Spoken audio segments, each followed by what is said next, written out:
So you're on a tight budget, yet you're looking to purchase a condo in Seattle and wondering what you can get under $1 million. Well, we have quite a treat for you.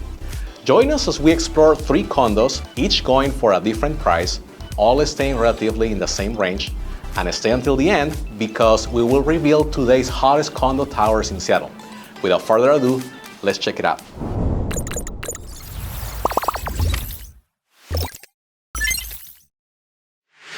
First, we're off to a condo in downtown Seattle going for $599,000 with 808 square feet of living space. Now we're in this cozy and charming studio apartment on 5th and Madison. You have the panorama views, also uninterrupted flow of natural light. You have all this glass wall. You have a very good setup in relation to what has been conceptualized with a nook area for a study. Likely if you just want to be practical with your workday, this is going to be the place. Nothing has been changed since 2007 other than the planks. These are white planks, hardwood, oaks.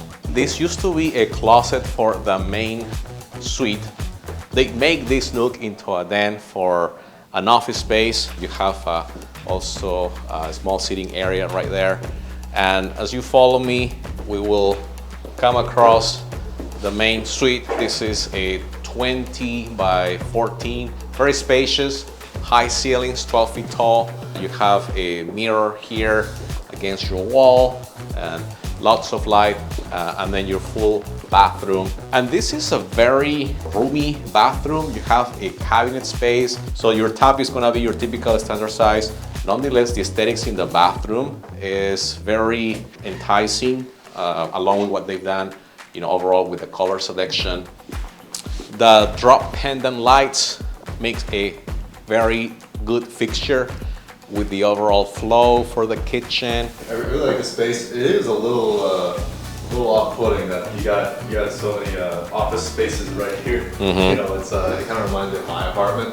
You have more of downtown right there. It's just really cool. I also really like the back lights right there. The other thing that makes this condo very convenient is the fact that it's sandwiched between the Seattle Public Library, the Rainier Club, and if you feel like grabbing a snack during the evening or late night, then there is a 7-Eleven close by as well, and a couple of convenience stores. And it's very walkable. You have the bus stop just a block away, different bus routes that will take you over to the east side, and then heading over to North King County, South King County. If you're ready for a getaway, then you can take the shuttle from here to the ferry terminal and visit Bainbridge Island that is close by. There is no shortage of natural light with the huge glass windows. You do have to be careful when walking out of the shower as the Hulu headquarters faces directly in front of you. So you may have to draw down some shades to preserve some privacy. Other than that, this condo feels very hip.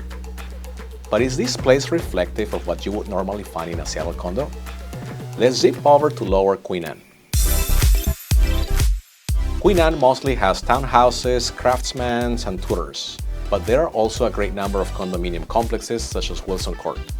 We found this 485 square feet unit. Even though it's not one of my favorite, I can appreciate the fact that for some of you who like practicality, who like convenience, this will be the type of place where you are not spending as much time. This space that we have here in the living area is just cozy enough to accommodate about 6 people. We have corner windows here illuminating the whole kitchen and living room. So on my left, we are going to see the kitchen. You have 2 actual cabinets with 4 doors. Room here is gonna be a little bit congested, so you will have up to 2 people fitting comfortably here. More than that, likely might be a little bit troublesome.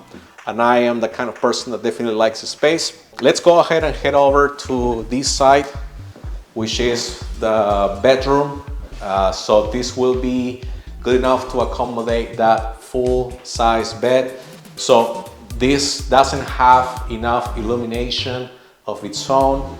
The natural light is not going to be good enough to get us through the day, especially if you're working or you're spending at least most of the morning in your bedroom, though we have a switch that is connected to this outlet, which in turn will be convenient for a lamp.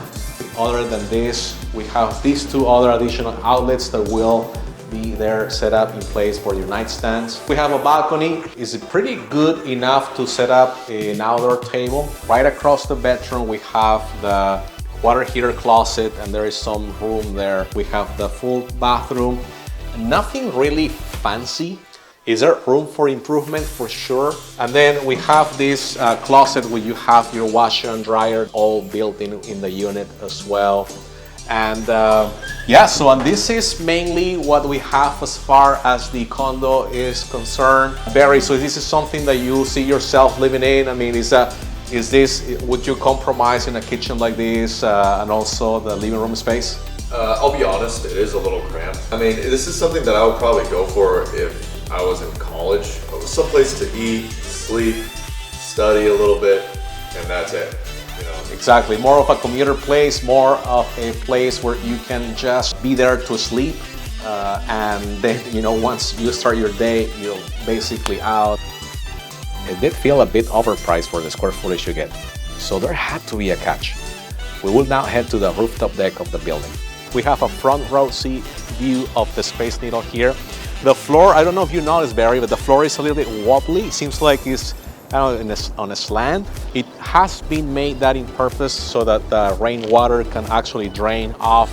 We have actually excellent panorama views of the Seattle skyline, Seattle downtown. It's overcast, it's not the best day.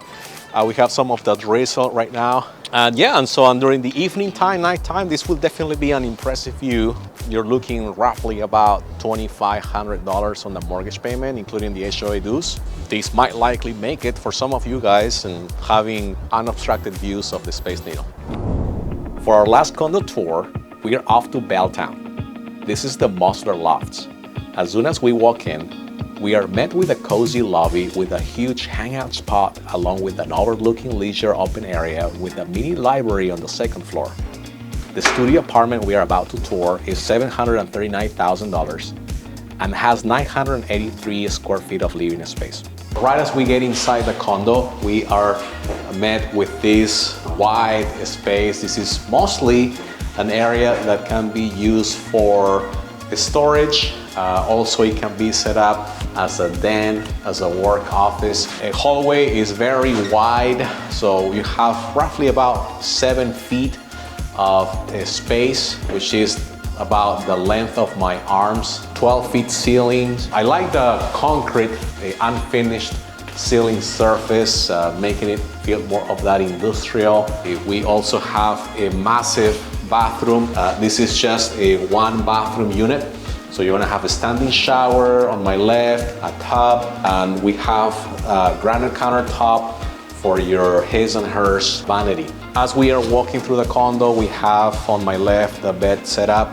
That's a queen size bed right there. You could set up a nightstand right on the left, but it's gonna be very difficult to get to. And as you continue here, you have a very enticing and very modern aesthetics with the whole ergonomics on the kitchen, with the L-shaped countertop. One thing that caught my eye as I was actually making my way to the kitchen was the practicality of the cart that we have here, which is actually serving more of an island. We can definitely envision this as a place to set up your charcuterie, but I like the fact that you can easily transport this to the living room. The one thing that I really don't like is the fact that this is a wooden surface, and so over time is gonna get stinky, and so we will need to replace the countertop depending on how much you're using it. So as far as the setup for the living room, you are not going to get views. We are obstructed. Unfortunately, we're not gonna get as much of the downtown thrill with the towers and the skyscrapers. I like the fact that we have plenty of space, even though this is the only window in the entire condo where we're going to see natural light flowing in. It doesn't really feel dark.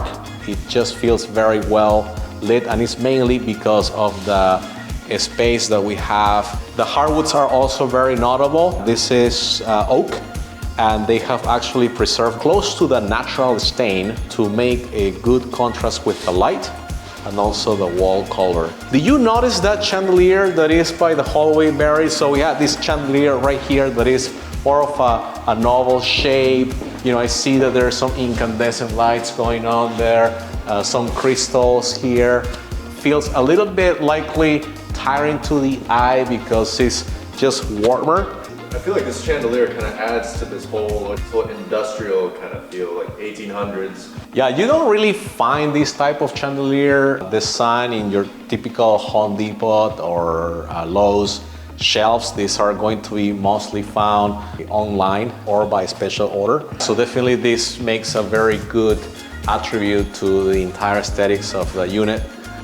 This is probably the most unique space we have toured out of the three. It has an industrial setup with exposed vents, oak hardwood floors, mahogany shelves, and a portable cart for an island that comes along with it. Since we are done now with our interior tour, let's go up to the rooftop deck. It's a $749,000 view. It's very clean. The pavers are all pristine. You don't see any moss or weed. And we have unobstructed views of Isle Kai Beach. We have a few ferries making their way back to Lincoln Park on the very far west. These three living spaces represent different aspects of what it's like to live in Seattle. On the one hand, you have a studio apartment close to the $1 million mark, yet it is compromised on natural light. On the other, you have a lower price and smaller living space, and yet it has great locations surrounded by convenient amenities, all within walking distance.